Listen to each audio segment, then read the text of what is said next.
From idiots that carved their names into temples thousands of years old, to vandals who destroyed art that survived 8 millennia, today we'll be counting down 5 times vandals defaced a cultural heritage site.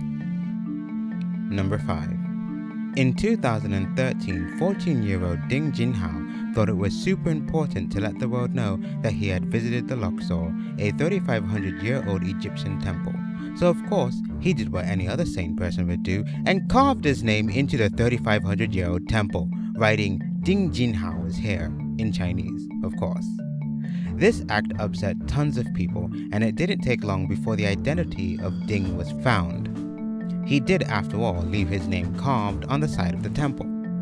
His middle school was found, and the records were hacked in order to discover the identity of the vandal.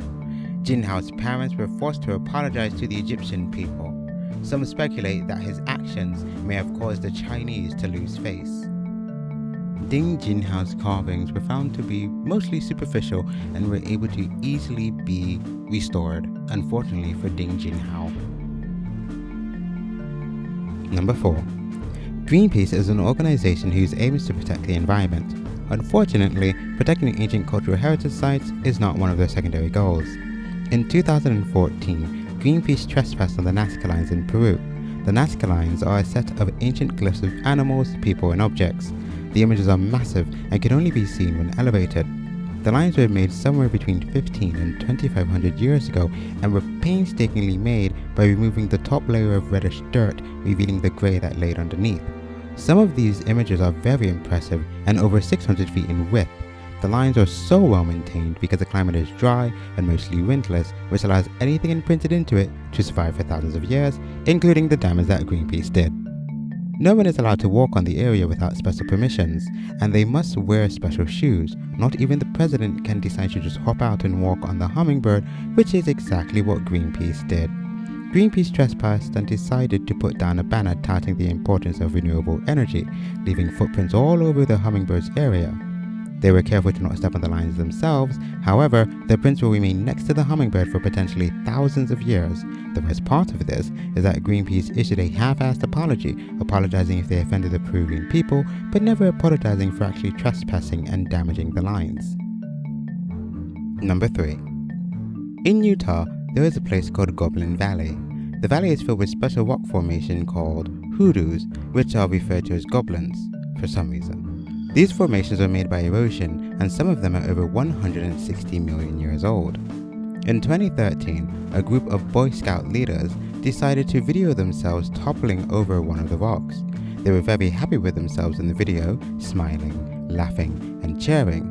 However, once the video was released, they were met with, of course, plenty of anger.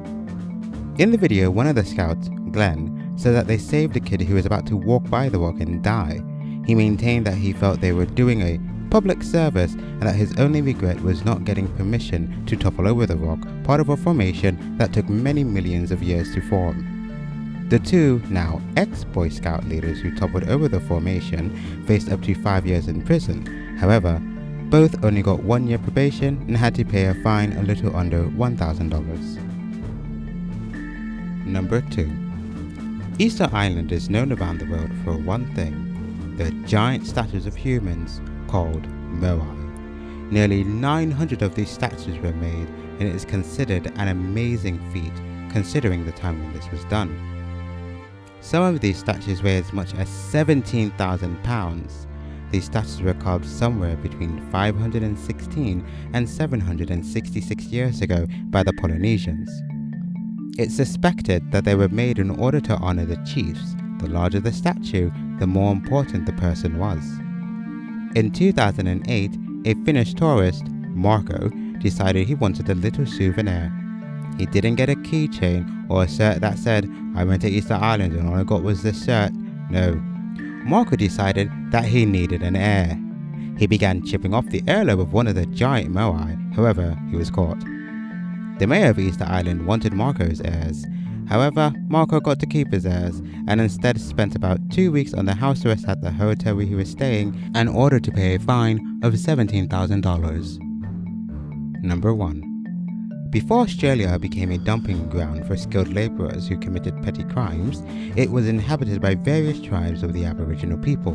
The Aborigines had been on the island continent for thousands of years and had a distinct culture complete with artwork.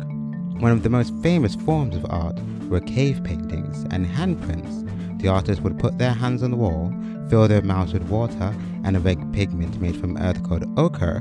They would then spit this out of their mouths onto their hands and walls, leaving a negative image of their hand imprinted, where it would stay for thousands of years. Well, that is unless some idiot vandal decides to begin scratching them out with a rock, which is exactly what happened just a couple of months ago. Nomena Nala, a rock cave site that was just recently turned over to the Aboriginal Council of Tasmania in December, was unfortunately vandalised in May.